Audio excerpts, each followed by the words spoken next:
여호수아 6장 말씀입니다. 구약 성경 326면입니다. 여호수아 6장 1절부터 11절까지 한 절씩 교독하겠습니다. 이스라엘 자손들로 말미암아 여리고는 굳게 닫혔고 출입하는 자가 없더라. 여호와께서 여호수아에게 이르시되 보라 내가 여리고와 그 왕과 용사들을 내 손에 넘겨 주었으니 너희 모든 군사는 그 성을 둘러 성 주위를 매일 한 번씩 돌되 엿새 동안을 그리하라. 제사장 일곱은 일곱 양각 나팔을 잡고 언약궤 앞에서 나아갈 것이요 일곱째 날에는 그 성을 일곱 번 돌며 그 제사장들은 나팔을 불 것이며 제사장들이 양각 나팔을 길게 불어 그 나팔 소리가 너희에게 들릴 때에는 백성은 다 큰 소리로 외쳐 부를 것이라. 그리하면 그 성벽이 무너져 내리리니 백성은 각기 앞으로 올라갈지니라 하시매. 눈의 아들 여호수아가 제사장들을 불러 그들에게 이르되 너희는 언약궤를 메고 제사장 일곱은 양각 나팔 일곱을 잡고 여호와의 궤 앞에서 나아가라 하고 또 백성에게 이르되 나아가서 그 성을 돌되 무장한 자들이 여호와의 궤 앞에서 나아갈지니라 하니라. 여호수아가 백성에게 이르기를 마침에 제사장 일곱은 양각 나팔을 일곱을 잡고 여호와 앞에서 나아가며 나팔을 불고 여호와의 언약궤는 그 뒤를 따르며 그 무장한 자들은 나팔 부는 제사장들 앞에서 행진하며 후군은 궤 뒤를 따르고 제사장들은 나팔을 불며 행진하더라. 여호수아가 백성에게 명령하여 이르되 너희는 외치지 말며 너희 음성을 들리게 하지 말며 너희 입에서 아무 말도 내지 말라. 그리하다가 내가 너희에게 명령하여 외치라 하는 날에 외칠지니라 하고 함께 읽습니다. 여호와 여호와의 궤가 궤가 그 성을 한 번 돌게 하고 그들이 그들이 진영으로 돌아와서 진영에서 진영에서 자니라. 자니라. 아멘. 아멘. 시작이 반이라는 말이 있습니다. 무슨 일을 하든지 첫 번 참 중요합니다. 첫 단추를 잘 채워야지 옷이 잘 입혀집니다. 그리고 첫 인상도 참 중요합니다. 그 첫 인상이 앞으로 계속하여 만날 날 동안 그 사람에 대한 이미지를 결정할 수도 있습니다. 오늘 우리가 함께 읽은 오늘 본문 여호수아 6장에는 이제 가나안 정복을 위한 첫 전투인 여리고 전투의 기록이 나와 있습니다. 이 첫 전투에서 진다면 아마 이스라엘 백성의 사기가 완전히 꺾여 버릴 것입니다. 사실 40년 전에 이스라엘 백성은 한번 꺾였습니다. 싸워보지도 않고 여리고성 앞에서 가나안 앞에서 두려움에 뒤돌아서고 말았습니다. 40년 동안 광야를 돌고 돌다가 이제 다시 여리고성 앞에 섰습니다. 이제 이번에는 반드시 승리해야만 합니다.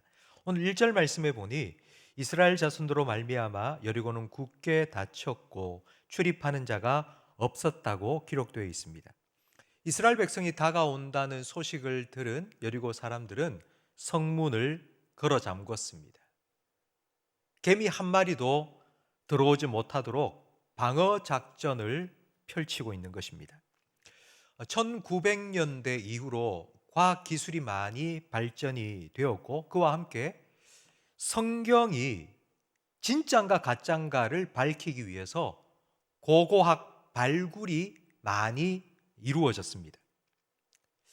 진짜 중동 지역의 이스라엘 땅에 성경에서 말하고 있는 여리고성 이런 데가 실제로 있었나 생각을 하고 사람들이 땅을 파기 시작한 것입니다. 그때에 여리고성 유적도 발견이 되었습니다. 텔레비전 채널 중에 내셔널 지오그래픽 채널이 있습니다. 다큐멘터리 채널인데요. 이 내셔널 지오그래픽 채널에서 여리고성 발굴에 관한 방송이 여러 차례 방영이 되었습니다. 여러분들은 여리고성에 대한 얘기를 많이 들어서 아마 머릿속으로 이미지가 아마 그려져 있을 겁니다. 여리고성이 어느 정도 규모일까요? 그 크기가 어느 정도 된다고 생각하십니까? 설교를 많이 들으셨기 때문에 설교를 하는 사람마다 여리고성이 엄청나게 컸다, 거대한 성이다, 난공불락이다 아마 이렇게 들으셨기 때문에 엄청나게 큰 성일 거야 아마 생각을 하실 겁니다. 근데 실제로 여리고성을 발굴한 고고학자들에 의해서 여리고성의 규모가 얼마인지 밝혀졌는데요. 성 둘레가 1.3km, 그러니까 성을 한 바퀴 두는데 1.3km이고 성 높이가 한 4m 정도 된다고 합니다. 어느 정도인지 짐작이 잘 안 되실 텐데 우리가 살고 있는 대구 땅에 이 여리고성 규모와 비슷한 성이 있습니다. 그 성의 이름이 달성입니다. 달성의 둘레가 1.3km 정도 됩니다. 근데 이 달성 주위를 한 바퀴 도는 데는 1시간, 길어야 한 2시간 정도면 충분합니다. 여리고성의 크기도 이와 같습니다. 근데 여리고성이 아주 높은 성이었다는 이유는 무엇 때문인가 하면 한 지상에서부터 한 3m, 4m 정도 되는 언덕 위에 또 4m 정도 되는 성벽을 쌓으렸기 때문입니다. 그러니까 총 높이가 한 8m 정도 되었겠죠. 그리고 성벽의 두께가 한 3m 정도 됩니다. 3m 정도 되니까 그 고학자들은 이렇게 말합니다. 마차 2대가 왔다 갔다 할 수 있을 정도로 아주 엄청난 두께의 성벽이었다. 그렇게 말합니다. 성도 여러분, 왜 이런 성을 지었을까요? 이렇게 높고 두꺼운 성벽을 지은 이유가 무엇일까요? 그 이유는 여리고 성 안에 있는 사람들이 약했기 때문입니다. 그래서 외부의 침입을 막기 위해서 성을 아주 튼튼하게 지은 것입니다. 고고학자들이 발굴한 결과에 따르면 그 성 안에 살았던 사람들의 숫자는 한 5,000명, 많아야 10,000명 정도였다고 추정합니다. 그렇다면 지금 여리고 성 앞에 도착한 이스라엘 백성은 모두 몇 명입니까? 출애굽할 때에 이스라엘 백성이 장정만 60만 명이 나왔습니다. 지금 60만 명이 여리고성을 둘러싸고 있고요. 그리고 여리고성 안에는 10,000명 정도의 가나안 사람들이 지금 지키고 있는 것입니다. 여러분, 이 싸움은 어떻게 되겠습니까? 보지 않아도 수적으로 이스라엘 백성이 우위에 있습니다. 그러니 오늘 1절 말씀처럼 여리고 성 사람들은 빗장을 굳게 잠그고 그 누구도 출입하지 않았던 것입니다. 여호수아 2장에 보면 여호수아가 정탐꾼 2명을 여리고 성에 보냈습니다. 그 정탐꾼 2명이 여리고 성에 들어가서 기생 라합의 집에 잠시 숨었는데 그때 라합이 그 2명의 정탐꾼에게 한 말이 기록되어 있습니다. 우리 여호수아 2장 8절 말씀을 함께 읽겠습니다. 그들이 눕기 전에 라합이 지붕에 올라가서 그들에게 이르러 말하되 여호와께서 이 땅을 너희에게 주신 줄을 내가 아노라. 우리가 너희를 심히 두려워하고 이 땅 주민들이 다 너희 앞에서 간담이 녹나니. 가나안 사람들은 벌써 겁을 잔뜩 집어먹었습니다. 이렇게 말합니다. 간담이 녹았다. 그러니까 꼼짝달싹하지 않고 우리가 저들과 싸우면 우리는 분명히 죽는다. 그렇게 생각하고는 문을 꼭꼭 걸어 잠근 것입니다. 오늘 본문 2절 말씀을 함께 읽겠습니다. 여호와께서 여호수아에게 이르되 보라 내가 여리고와 그 왕과 용사들을 내 손에 넘겨 주었으니. 하나님께서 이렇게 말씀하십니다. 내가 이 성을 너에게 주었다. 너에게 주었다. 이 말은 전쟁을 하나마나 승리는 따놓은 당상이라는 뜻입니다. 반드시 여호수아와 이스라엘 백성이 승리할 것입니다. 그러면 어떻게 해야지 이 승리를 얻을 수 있겠습니까? 하나님께서 약속하신 이 승리를 위해서 이스라엘 백성은 무엇을 해야 되는지 3절 말씀을 함께 읽겠습니다. 너희 모든 군사는 그 성을 둘러 성 주위를 매일 한 번씩 돌되 엿새 동안을 그리하라. 제사장 7은 7 양각 나팔을 잡고 언약궤 앞에서 나아갈 것이요 7째 날에는 그 성을 7번 돌며 그 제사장들은 나팔을 불 것이며 성 주위를 돌아라. 하루에 한 바퀴씩 성을 돌아라. 그리고 마지막 7째 날에는 7번을 돌아라. 그리고 하나님께서 한 가지 방법을 더 알려주셨는데 우리 5절 말씀을 함께 읽겠습니다. 제사장들이 양각 나팔을 길게 불어 그 나팔 소리가 너희에게 들릴 때에는 백성은 다 큰 소리로 외쳐 부를 것이라. 그리하면 그 성벽이 무너져 내리리니 백성은 각기 앞으로 올라갈지니라 하시매. 자, 저 말씀을 잘 보시면요, 나팔을 불면 7째 날 7번 돌고 제사장이 나팔을 불면 그때에 그 나팔 소리에 맞추어서 온 백성이 큰 소리를 외쳐라. 그렇게 하면 성벽이 무너져 내릴 것이라고. 그리고 난 후에 하나님이 하신 말씀이 백성은 각기 앞으로 어떻게 하라고 하셨죠? 올라가라. 이 말은요, 성벽이 무너져 내려서 계단처럼 되게 무너져 내려서 이스라엘 백성이 그 무너져 버린 성벽을 타고 올라가라고 말씀하신 겁니다. 여러분, 하나님께서 승리의 방법으로 알려주신 이것, 성을 돌다가 큰 소리를 확 치면은 성이 무너져 내릴 때에 계단처럼 밟고 올라가서 그 성을 취하라. 참 쉽지 않습니까? 그런데 하나님께서 주신 이 말씀에 순종하는 것이 과연 쉬웠을까요? 차라리 하나님께서 이렇게 말씀하셨다면, 어느 부분이 저 여리고성의 가장 취약한 부분이니 그곳을 집중적으로 공략해라. 아니면 그 성을 무너뜨릴 수 있는 신무기를 내가 알려줄 테니 그런 무기를 만들어서 그 성을 공격해라. 하나님께서 이렇게 말씀하셨다면 순종하기가 더 쉽지 않겠습니까? 마치 6.25 사변 때에 중공군이 인해 전술을 펼친 것처럼, 야, 너 60만 명 아니냐? 저 안에 있는 여리고 사람들 뭐 많아야 10,000명인데 60만 대 만, 그냥 인해 전술 해. 아니면 손자병에 나온 화공작전을 펼쳐. 불화살을 쏘아올리면 불을 끄기 위해서 물을 사용해야 되는데 물이 없어지면 다 목말라 죽을 거 아니야. 그러니 못 버티고 문을 열고 나올 거 아니야. 성도 여러분, 어떻게 생각하십니까? 인해 전술을 쓰고 화공작전을 사용하는 것과 하나님께서 말씀해 주신 여리고성을 아무 말도 없이 하루에 한 바퀴씩 한 바퀴씩 도는 것, 이 둘 중에 여러분이라면 어느 게 쉽겠습니까? 출애굽 후에 앞에는 홍해가 막혀 있고요, 뒤에는 성난 파도와 같이 애굽의 군대가 밀려오고 있습니다. 그때 하나님께서 이스라엘 백성에게 이런 말씀을 하셨죠. 너희는 가만히 있어 내가 하나님 됨을 알지어다. 성도 여러분, 이게 쉽겠습니까? 하나님이 말씀하신 대로 순종하는 것이 쉽겠습니까? 아니면 내가 할 수 있는 능력을 총동원해서 우리 60만 명이니까 그냥 치고 들어가자, 이러면 이렇게 싸우는 게 쉽겠습니까? 하나님께서 나가서 싸우라 하지 않으셨습니다. 그냥 그 성을 돌라고 하셨습니다.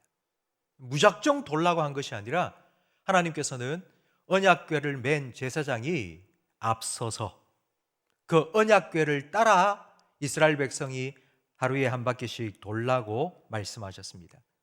언약궤는 하나님의 말씀이 들어있는 나무 상자입니다. 하나님께서는 이스라엘 백성에게 그 언약궤를 따라서 성을 돌라고 말씀하셨습니다. 이 말은 말씀을 따라가라는 것이고, 이 말을 요즘 우리가 하는 말로 바꾼다면 순종하라는 것입니다.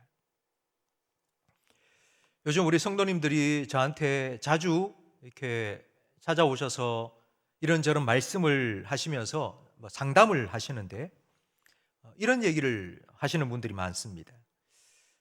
수요일 날 수요 예배도 와야 되고, 금요 기도회에 참석도 해야 되겠고, 그리고 또 한 달을 시작하는 매달 첫째 월화수 새날 기도회에도 좀 가고 싶은데, 그런데 마음은 있는데 몸도 피곤하고 그래서 자꾸 그냥 또 누워있고 주저앉아 있고 잘 안 됩니다. 목사님, 어떻게 하면 좋겠습니까? 이런 말씀을 하시는 성도님들이 종종 있습니다. 그러면 제가 꼭 이런 말씀을 드립니다. 우리 인간이 구성되어 있는 3가지 요소가 있는데, 그게 감정도 있고요, 의지도 있고요. 또 지성도 있습니다. 우리의 기쁨과 슬픔을 느끼는 감정, 그러니까 물론 이것도 하나님께서 주신 겁니다. 근데 오늘 너무 피곤하다. 난 오늘 가기 싫다. 오늘 내 기분이 별로 안 좋다. 그래서 오늘은 그냥 집에 있을란다. 아무것도 하기 싫다. 뭐 이런 느낌이 들 수 있습니다. 이런 느낌이나 내가 알고 있는 내 지식이나 내가 이걸 반드시 해야겠다고 생각하는 나의 의지나 이 모든 것들은 마치 기차에 붙어 있는 객차와 같습니다. 그런데 여러분, 여러 칸의 기차에 객차가 붙어 있으면 움직이지 않습니다. 그걸 끌고 가는 기관차가 앞에 붙어 있어야 됩니다. 그러면 제가 이렇게 말씀드립니다. 성도님을 이끌어가는 기관차가 무엇입니까?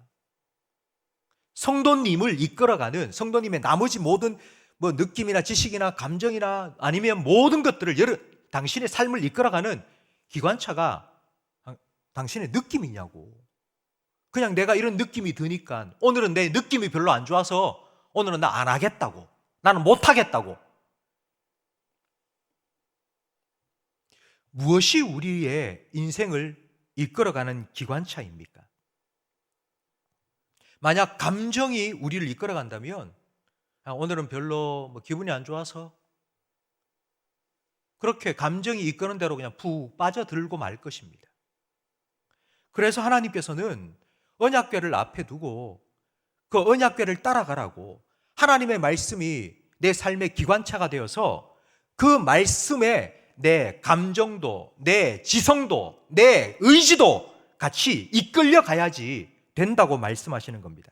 이렇게 말씀을 따라 살아가는 것이 순종하는 것이고, 그렇게 순종하는 것이 믿음으로 사는 것입니다. 40년 전에 하나님께서는 이스라엘 백성에게 오늘과 똑같은 말씀을 40년 전에도 들려주셨습니다. 그때 이스라엘 백성은 하나님의 말씀을 듣지 않았죠. 10명의 정탐꾼 이야기를 들었죠. 아이고, 우리 올라가면 죽는다. 저들은 거인이고 우리는 메뚜기야. 우리는 올라갔다 하면 우리는 다 죽을 거야. 그 10명의 정탐꾼의 얘기를 듣고는 돌아섰습니다. 여러분, 실제로는 누가 더 두려워했습니까? 이스라엘 백성입니까? 아니면 가나안 사람들입니까? 가나안 사람들이 더 두려워했습니다. 이스라엘 백성이 자기에게 몰려오고 있다는 소식을 듣고는 간담이 녹았습니다. 여리고 전투에서 진짜 이스라엘 백성이 싸워야 할 적은 견고하게 서 있는 여리고가 아니라 그들 마음 속에 있는 두려움이라는 여리고입니다. 하나님께서는 오늘 본문 말씀을 통해서 내 안에 있는 여리고성을 우리가 어떻게 무너뜨릴 수 있는지 그 방법을 알려주신 것입니다. 언약궤를 앞세우고, 그 언약궤를 앞세우고 하루에 한 바퀴씩 여리고성을 돌라고 말씀하셨습니다. 성도 여러분, 하루에 한 바퀴씩 언약궤를 앞두고 여리고성을 도는데요, 제가 앞서도 말씀드렸지만 그 여리고성의 둘레는 한 1.3km 정도입니다. 한 바퀴를 도는데 빠르면 1시간, 늦어도 2시간이면 충분히 돌 수 있습니다. 하루 온종일 돌고 돌라가 아니라 하루에 한 바퀴. 여러분, 하루에 한 가지씩만 차근차근 순종하라고요.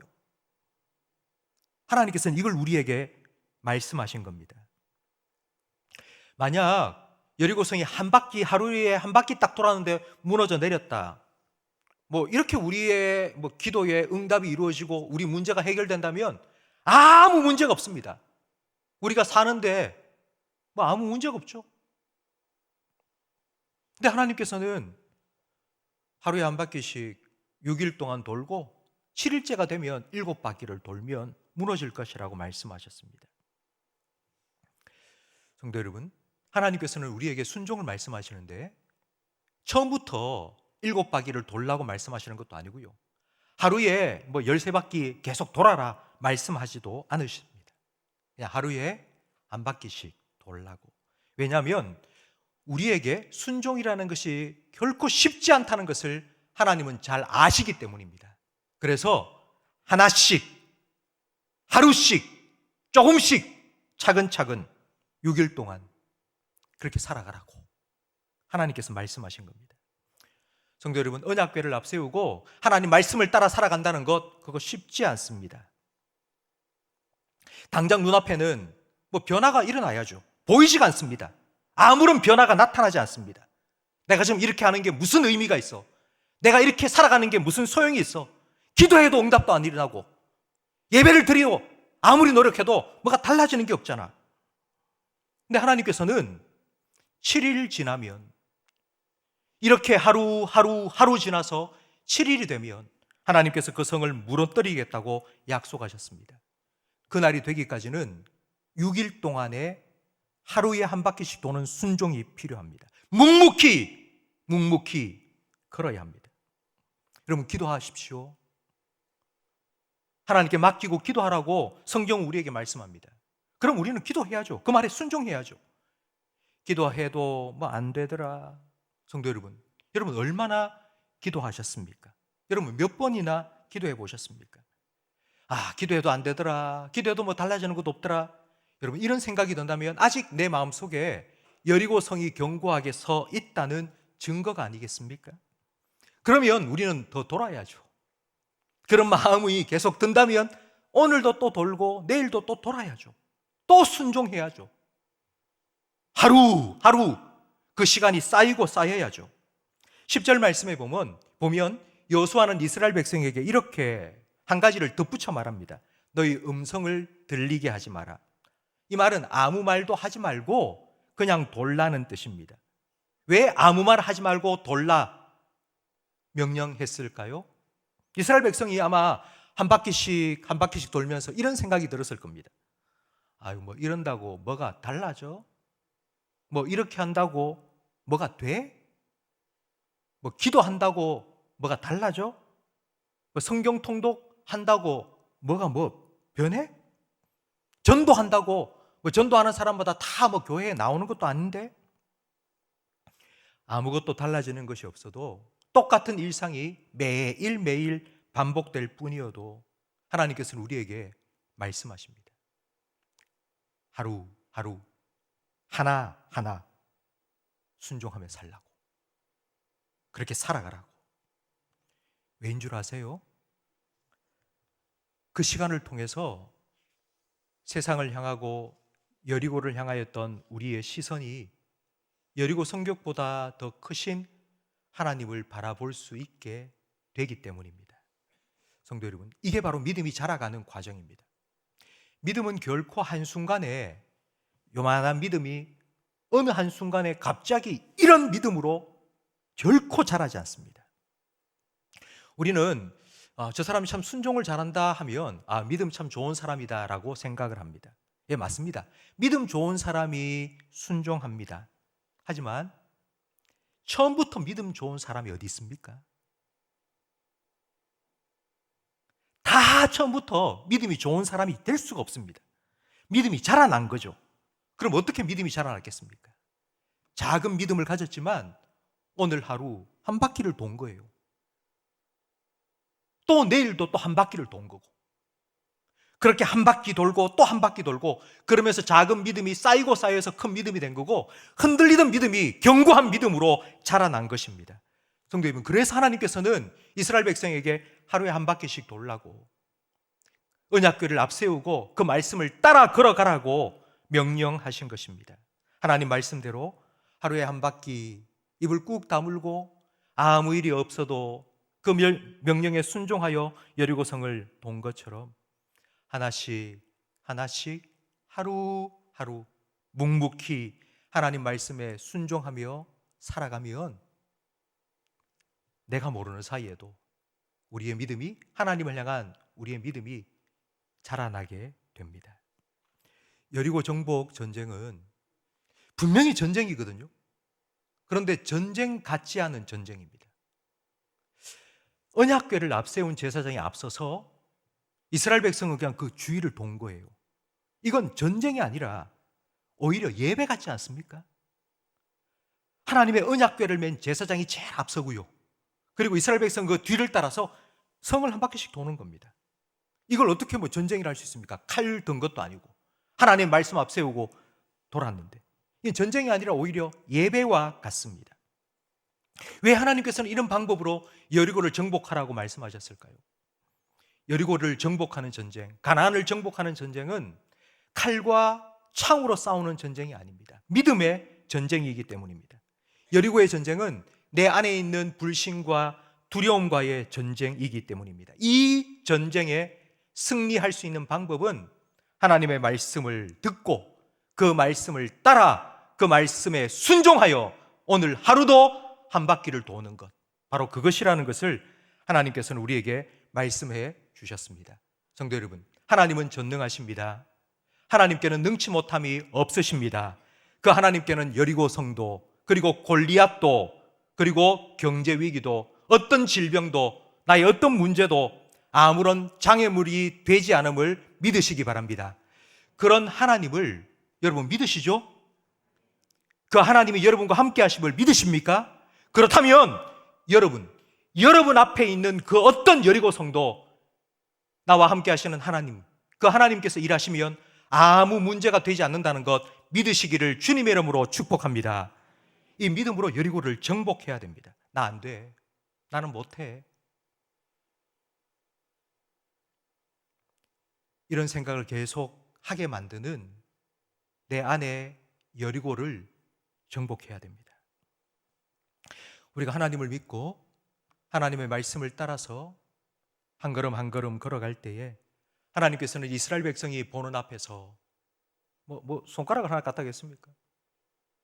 하나님 말씀에 순종해서 일곱째 날 7바퀴를 돌고 와 소리쳤더니만 그 높은 여리고성이 자기 앞에 계단처럼 툭툭툭툭 무너지고 그 계단처럼 밟고 올라가서 여리고성을 취하였던 것처럼 하나님께서 일하시는 것을 보게 될 것입니다. 성도 여러분, 하나님 말씀 앞세우고 그 말씀을 따라 살아가십시오. 그 말씀을 따라 순종하며 살아가십시오. 여러분, 작은 것 하나부터 하십시오. 엄청나게 큰 것 하나님 말씀하지 않습니다. 여러분, 예배에 참석하는 것, 수요예배 오고 금요기도에 참석하고 새날 기도회에 한 달에 11조로 3일을 하나님께 드리고, 여러분 작은 것부터 시작하십시오. 하나씩 순종하십시오. 3일 다 하기 힘들면 하루라도 하십시오. 하나씩 묵묵히 순종할 때에 세상을 향하였던 우리의 시선이 다시 하나님을 향하게 될 것입니다. 그리고 여리고 성벽보다 더 크신 하나님을 바라보게 될 거고요, 그 성벽을 무너뜨리시는 하나님의 일하심을 다시 한번 보게 될 것입니다. 이런 하나님의 승리를 맛보고 누리는 저와 우리 모든 성도님들이 되시기를 예수님의 이름으로 축복합니다.